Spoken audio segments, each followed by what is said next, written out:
So in this video, I'm going to show how to properly maintain the pH in your main reservoir.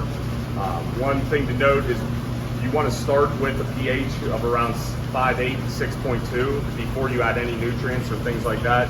And that just kind of sets a good starting point, and it also keeps things from precipitating out or anything like that when you're adding nutrients. So like I said, 5.8 to 6.2 is kind of that sweet spot, and that's throughout the entire grow in our system. To do that, we have a pH monitor. You can use one like this that does constant monitoring, or you can use a handheld one. This also has an ORP, which is oxidation rate potential monitor on it, a probe for monitoring on it. But we're going to stick to the pH today. So this is constantly monitoring, and as you can see, it's a 5.7 roughly.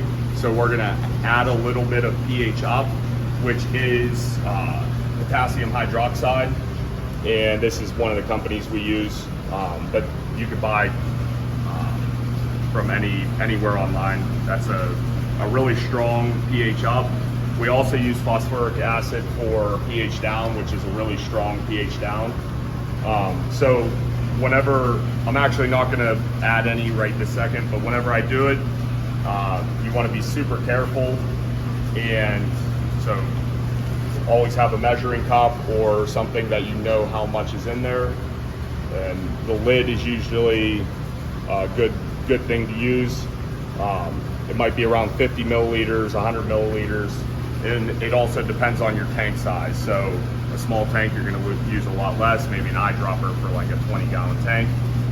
You would add that in there, and then you wait a half an hour to an hour to let it really circulate throughout the system, and you get an accurate reading.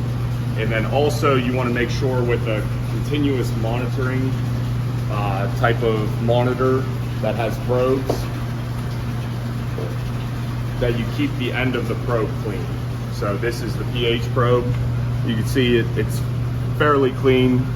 There might be a little bit of buildup there, and I just like to use a toothbrush, kind of brush anything off that gets stuck in there or anything like that. And then put that back into the tank.